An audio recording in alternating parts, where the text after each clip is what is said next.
Hey there, it's Kristen. And before we dive into today's episode, I have a tiny favor to ask. I'm planning some exciting stuff this year for the podcast and my courses, and I would really love your input. I put together a super quick survey. It's mostly multiple choice and shouldn't take you more than a few minutes. Your feedback will directly shape the content I create this year, so I can make sure it's exactly what you need to thrive in your business without the hustle. Because I know your time is precious, everyone who completes the survey gets entered into a giveaway where 2 lucky winners will get a $50 gift card to Amazon or Target, your choice. It's just a little thank you for helping me make this year on the show the best yet. Head over to kristendoyle.co/survey, or you can find the link in the show notes. The giveaway ends on April 14th, so don't wait too long. Hey y'all, and welcome back to another episode of The Savvy Teacher Seller.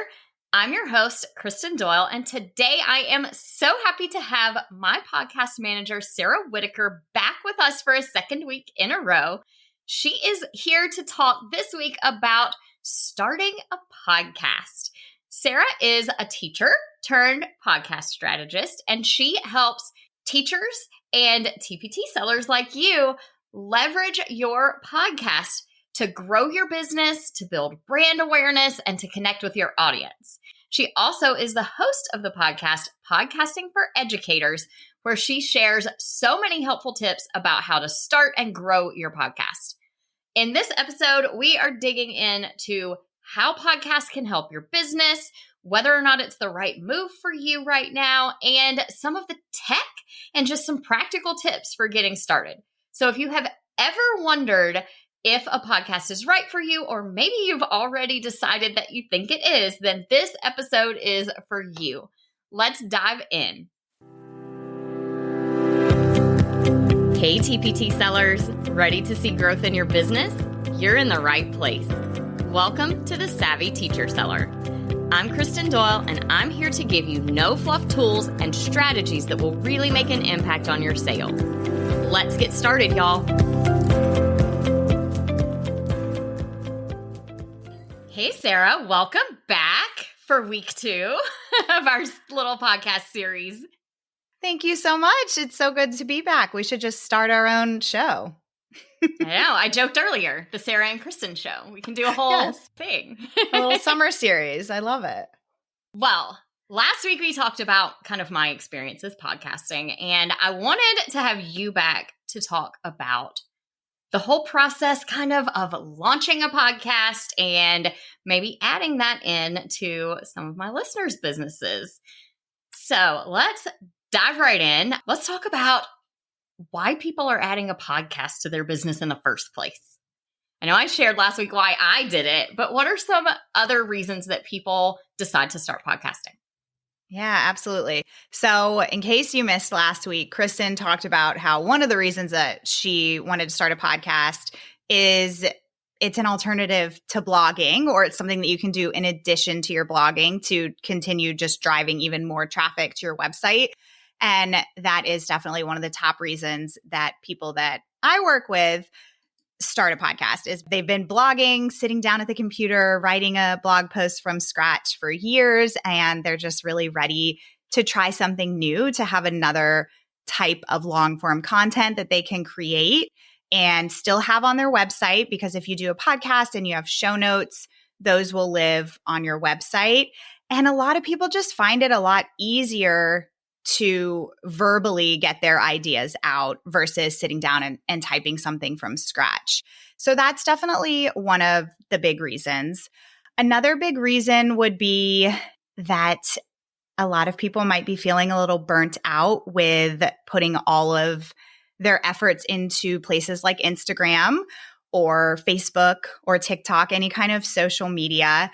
And they know that they still need to connect with their audience in some way and really have that visibility online, but they don't want to show their face on Instagram stories. They don't want to create reels all the time. They just don't want to be on Instagram 24/7, but they know they still need to show up. So a podcast can kind of take some of that weight away and allow you to, I'm not saying that you should just cancel your Instagram account or anything like that. But if you have a podcast that you're releasing episodes with weekly, that's a really great way to show up for people and to support people and let them get to know you without necessarily being on Instagram all the time. Another perk would be to build your email list. It's a great lead generator to have a podcast. It's a place that you can promote your opt-ins and really explain the why behind things that you're selling as well as opt-ins that you have. And then I'd say the other really big one is that it just allows you to get to know your audience and allows your audience to get to know you. So it's a way to make your content super accessible for people. A lot of you listening are probably serving people like teachers and speech pathologists and, all of these people who work in schools. And what better way to serve them and to support them than allowing them to listen to your content on their time, not attached to their phone or their computer. They can kind of just pop their earbuds in or listen in their car or on their lunch break. I know when I was teaching that drive to school every morning, I had about a 30-minute commute both ways. And so that was my podcast time. I would pop a podcast in when I first got in the car and usually be done by the time I got to school. And I have ideas and I'm excited about things. Sometimes maybe it threw off my plans for the day because I got a great new idea and I wanted to do it now. But that's the nice thing about it is you can listen wherever you are, whatever you're doing. It's not a stop and have to sit down and read this thing because let's just be real. If I have to read it, I'm going to skim it and I'm not going to get everything that you wanted me to get out of it. Yeah, for sure. I know podcasters who they kind of treat their podcast like PD. They have like groups of teachers who will listen to their episodes and then they'll kind of get together, kind of like a book club, but a podcast club, and they'll discuss their episodes and, use their resources that were mentioned in the episodes. So many cool things that are happening. Like I said, that content is just so much more accessible. I think that's such a great way to grow your audience too. I mean, you could build lead magnets around podcast playlists for specific PD topics for teachers and things like that. Absolutely. Almost like a, how there are questions in the back of certain books for the book club conversation? Yes. Like that would make a great lead magnet for a podcast series that you have, where you have kind of some podcast club questions that teachers can talk through and use them like PD. Yeah. And you can even create PD certificates and they can earn credits from listening to your episodes. I've had people do that too, it's just so cool. It's PD that people actually want to attend. Yeah. No getting dressed up, no showing up at school in the summer. Exactly. Poolside PD. Yeah. So you mentioned not necessarily wanting to crank out new content for Instagram as a reason that people start a podcast. And I thought while you were talking, yeah, but that's actually one of the benefits of the podcast because I don't feel like I have to crank out new content for Instagram now because I have it. The podcast is the content for Instagram. It all flows together so well. Yes, that's so true. It's kind of this long form content that you can have that you then use throughout the entire week. So if you think about the content that you release, maybe you put out your episodes on Mondays, that's your social media content, that's your weekly newsletter. You've got everything right there. Yeah. And it's long-term kinds of content as well, like blog posts are. It lives forever. It doesn't get lost down the Instagram feed rabbit hole somewhere. It's that long form content that you can keep promoting later too. I mean, we pretty frequently go back and reshare old episodes when something is happening. For example, I have an episode about what to do before TPT sales. I put that out last July or August-ish in preparation for back to school sales. And we put that content back out on Instagram every time a sale is coming because I know you still need to do these things because it's what I do every sale, not just the back to school season. Yes, such a good point. Yeah, your podcast episodes only continue to gain more traction over time, which is very different than, say an Instagram post or something like. You can take podcast episodes and embed them into any kind of welcome sequences that you have for your email list or for lead magnets. And it also gives you content if you're on Pinterest. Your show notes then for every episode, it gives you more content to then go and pin on Pinterest too. And it's such easy content to create too, if this is something that you enjoy anyway. Yeah, for sure. Most people say that it's just easier and faster to just sit down and talk about what you want to talk about versus writing it all out. There's not as much pressure for it to be perfect, which is a really nice kind of a weight off, but it also speeds up the process because you don't have to write it and rewrite it and overanalyze every sentence and all of those things. Any other benefits of adding a podcast to your business? I think that a podcast is just in itself kind of a natural authority builder as well. When people see that you have a podcast, I've had people get lots of speaking opportunities because they have a podcast, and just kind of building your brand awareness as a whole. People see you as more of that authority figure. It kind of sets you apart from maybe other people who do similar things as you in your niche. And then, you're getting more content out online, which is really great for SEO and for discoverability as a whole. Yeah. I'm sure we've probably all heard your customers are supposed to know, like, and trust you, or that they need to in order to become your customers. And I think podcast really hits on all three of those because you are out in the world more often in more places. It gives you lots of opportunities to guest on other shows and things like that. So you're building your audience that way.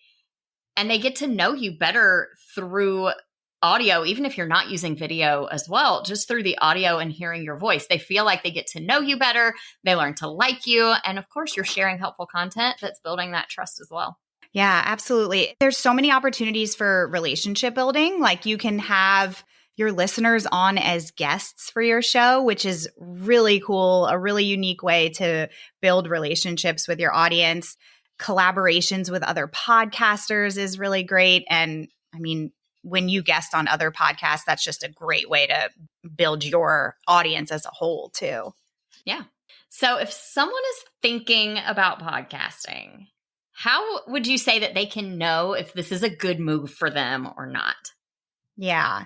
So a few things I would consider if you are wondering if podcasting is right for you. Number one, I would say that you need to have a really clearly defined audience and message. So getting really crystal clear on who you are speaking to so that you can really cater your content to that ideal person. So rather than just talking to teachers, like what grade, what subjects are you going to talk about, really narrowing in on the content that you're going to create so that when somebody discovers your podcast, they'll really feel like every episode is made for them and they'll want to tune in to every single one of your episodes so that you can build that trust faster and so that it really is a customer journey that you're then taking them on. The resources that you're sharing in your episodes and things like that will apply to them. So getting really clear on who your audience is, ideally having something that you're selling, whether that's your TPT resources,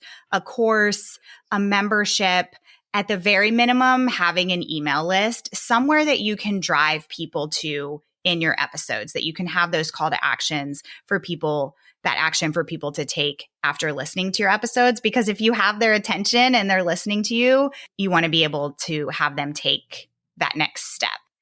Absolutely. I know a lot of people ask about different next steps they might want to take in their business.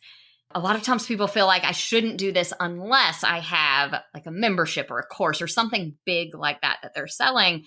But I think for a podcast, really, as long as you have something to offer that's paid, it really doesn't matter what it is or how much it costs.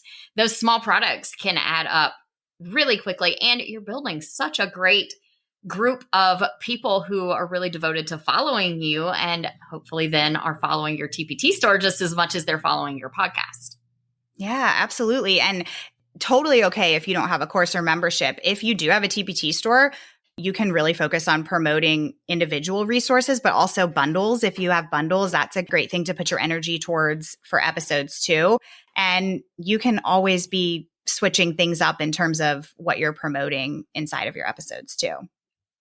And then another really important thing to consider if you're thinking about starting a podcast is to really be honest with yourself about whether or not you have the time to devote to the podcast. Because if you're going to start this thing, you want to do it right. You want it to be something that's going to serve you and your audience long term.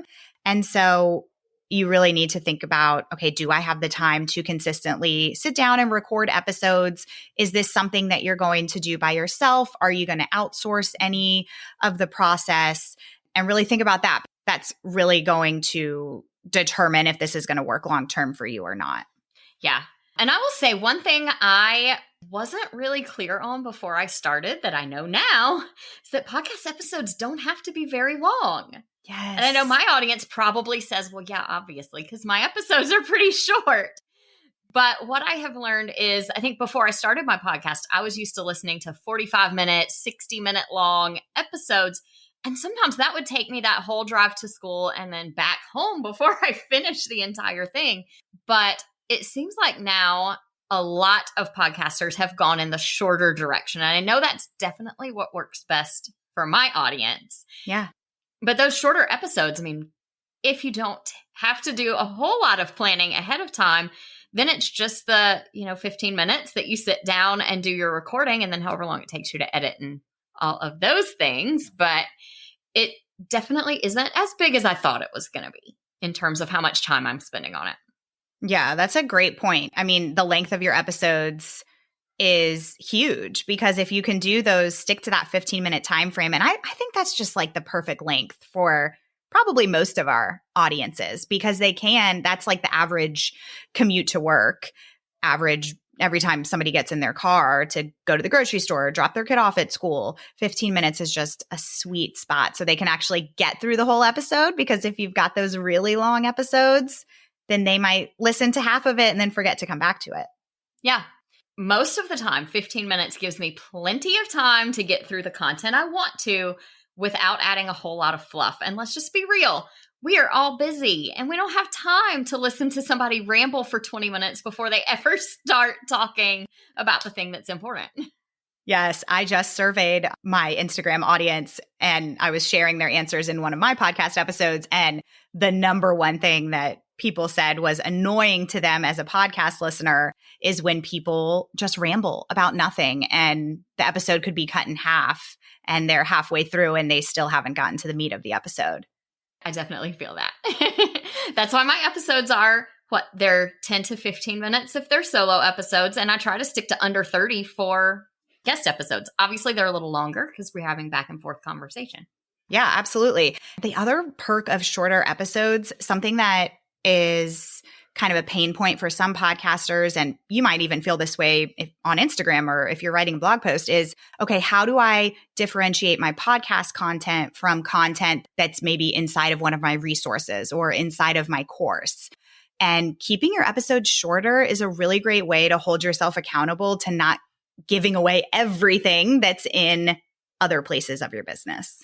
Yeah, absolutely. And that's definitely been something that has been helpful for me, because sometimes I tend to be one of those people who wants to go really deep into everything and make sure I get the whole picture out. But sometimes we need to not do that, because it's really not fair to people who have bought a course or they're in your membership or whatever.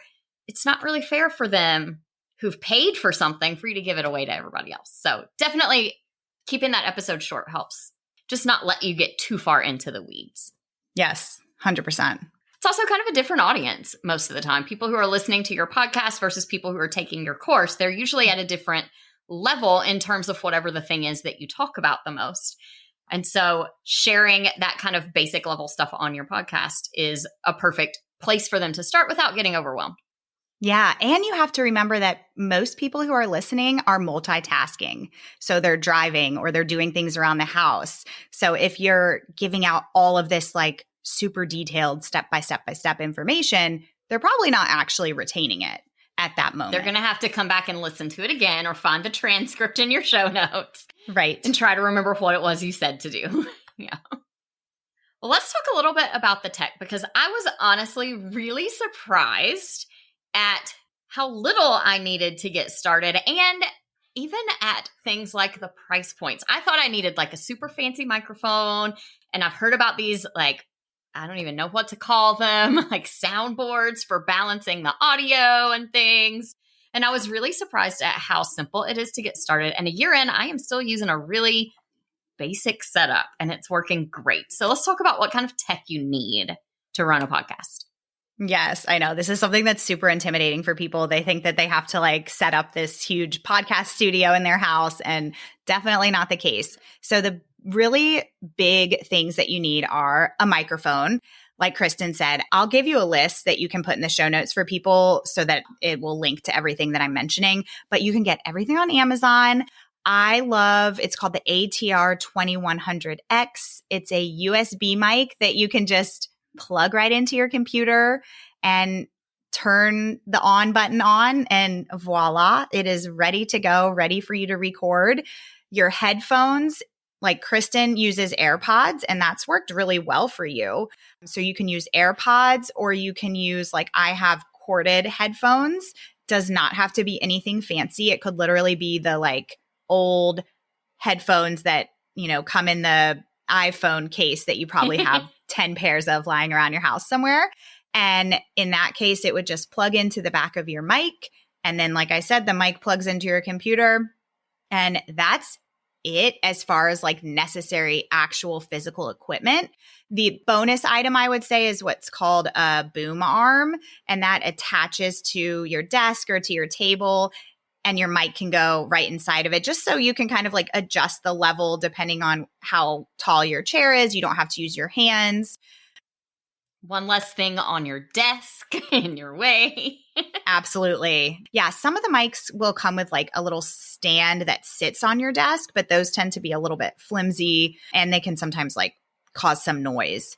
And that's really it. Mic, headphones, and boom arm. And then as far as tech like platforms that you need on your computer, you can record on a platform that's created specifically for podcasters, like Zencastr, which is what Kristen and I are on right now. Zencastr and Riverside, those are like the two really popular platforms for recording, and you can record video and audio that way. And then Zoom is another one that people are super familiar with. Sometimes Zoom can be a little bit glitchy, which is why I recommend Zencastr, just because it does tend to have higher quality than Zoom. And then if you're not doing video and you're doing a solo episode, I use a program called Audacity, which is totally free. You download it right onto your desktop, and you can record and edit with Audacity.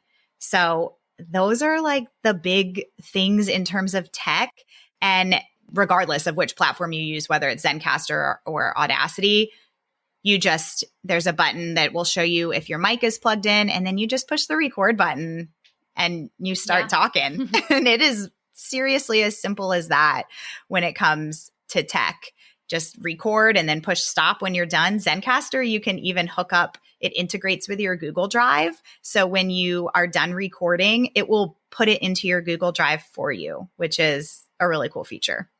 It really is a pretty low tech kind of thing. It doesn't take very much. I was really surprised. I think I spent under $100 total between the mic and the boom arm and the little filter. Under $100, and I was set up, and I'm still using the ones I bought last year. They've been fantastic. My mic has not left its boom arm in a year. I just push it out of the way behind my monitor when I'm not recording and pull it back in front when it's time to go. If you are planning to do your own editing, like you're not going to outsource that part and you're doing it on your own, I do also recommend using a website called Aphonic.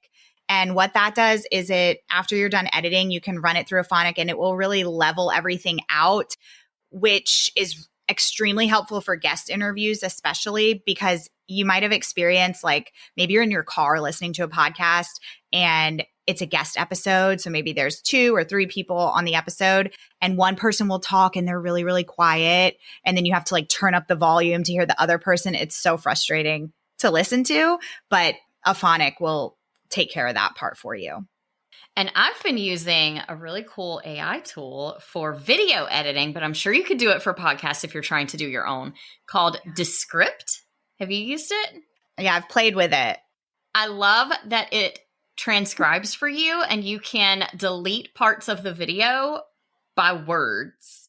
So if I find like a sentence that I messed up on and I had to repeat it, I can delete that sentence by highlighting the words on the transcript. It's so easy to do. And of course, I have you doing all of my podcast production. And I don't think I could possibly live without you at this point, would not get done, but that is another good option if you have to do it yourself too. Yeah, definitely. I know tons of people who use Descript, and we'll link it in the show notes. They have a great kind of like preview trailer on their website that shows you all of the cool features. There's a lot of really neat things that you can do with that. And I've never tried the video editing on there, but I've heard it's great. Yeah, that's what I've used for all of my last round of course updates. So all of those videos got edited in Descript, and it was just fantastic. Oh, that's so smart. Yeah.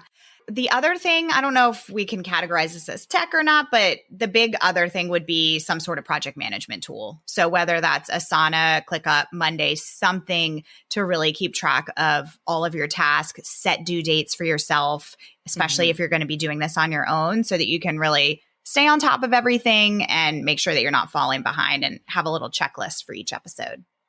Yeah, absolutely. That is so helpful for me too, especially planning out my content, because I try to plan out content 6 months or so at a time. And so I'll plug them in, and then I have to go back sometimes and think like, what am I supposed to be doing this week? Because I don't always remember.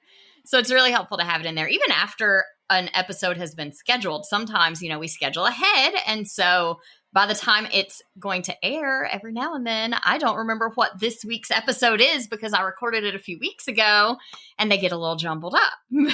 So super helpful to have everything in one place and some kind of tool to help you manage it all. Yeah, definitely. And like Kristen just said, a great thing is that you can get ahead. You can schedule your episodes ahead of time so that you can kind of do a batch of episodes if you want, get those scheduled, and then, you don't have to worry about it for a few weeks. So we have been kind of gushing about how wonderful podcasting is for 2 episodes now.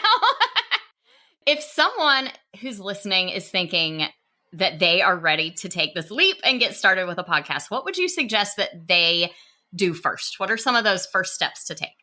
Yeah. So if you are like 100%, I'm ready to do this thing.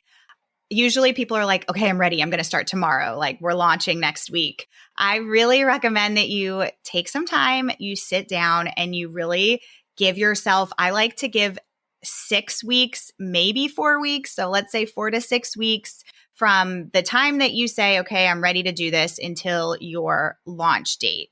So that will really give you the time to make sure that you have things in place, like your project management, like all of your episode topics, and you're really giving yourself that time to get ahead when it comes time for you to actually launch your podcast and for you to get your episodes out.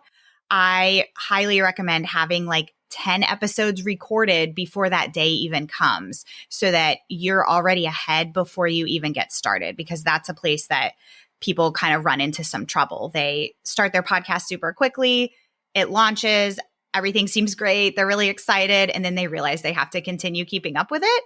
So if you can get yourself ahead from the beginning, it's going to serve you so well. So like I said, I would sit down, set a date for yourself, give that 4 to 6 week timeline so that you do have that time to get everything prepared. I think it's really helpful if you don't already have some sort of, I know people call it different things, content pillar, content buckets, that you can kind of categorize all of your content into. Sit down. It can be on a piece of paper. It can be in your project management tool. But think about those content pillars, those main categories of things that you talk about in your business, and list out as many episode topics as you can for each of those categories, so that you have so many ideas before you even get started. And if you've been blogging for the past few years, that's a great place to start, is to take some of your blog posts and just turn them into podcast episodes. Yeah. And especially for some of that content that maybe is a little bit dated now, maybe something has changed about the way we're teaching that topic or something like that, then this is a really great way to give that content a refresh, but not have to start from scratch either. Definitely. And what Sara is not saying is listen to her podcast. Oh, absolutely. Yes. I will put a link. I have a whole series actually in my podcast that will walk you through some more detailed steps about what exactly you should do in the weeks leading up to your podcast launch. So lots of the things that we talked about and then some. And there is a launch guide that goes along with that, kind of like a free workbook, so that you can really go step by step by step as you listen to those episodes. That was exactly how I got started. I was looking at your launch guide. That's where I went shopping on Amazon to get all the things. And so helpful. I know. I keep thinking of other things that we haven't mentioned. I mean, the other thing that you do need is a podcast host, and that's where you upload your episodes, you schedule your episodes, just like you need a host for your website, you need a host for your podcast. And that launch guide that we just mentioned, it has my recommendations in it as well. But that can be set up in, just a couple of hours, and it's way less intimidating than a WordPress site for sure. Most definitely. Yeah. And then you can go to Kristen to set up your podcast page on your website. Yeah, I would love to. I have set up quite a few podcast pages since I started my show because a lot of people are adding them to theirs, or maybe they just had their show notes kind of as part of their blog and they want an actual podcast page thing. Super fun. I love doing those. Thank you, Sara, so much for being here and giving us all these tips about how to launch a podcast and how to know if it's right and all of those things. This has been super, super fun to chat with you these last 2 episodes. So thank you for doing this. Thank you so much for having me, Kristen. It's been so fun to talk to you for 2 whole episodes about podcasting. And if anybody is ready to get started on their podcast and you know that this is going to be something that you're doing by yourself, I do have an online course that you get lifetime access to, self-paced, called the Podcasting for Educators Prep School. And if you're interested in joining, you can use the code SAVVY50 for $50 off. Thank you, Sara, so much for having that code for us. Of course, I handed off starting my podcast right to you and hired you to do it for me. But having taken your other course, I definitely can say that anything you put out there is going to be amazing. Thank you so much. This has been so much fun. Thank you. That's it for today's episode of The Savvy Teacher Seller. I hope you found Sara's insights on starting a podcast really helpful and enlightening for you. Remember, whatever your niche as a TPT seller, podcasting can open so many doors and help you grow your audience in so many ways. So your action step for today, if you are considering starting a podcast, is to take that first step, like Sara shared, of identifying your niche and beginning to think through the tech that you'll need and start making some plans for podcast episodes that you might want to record.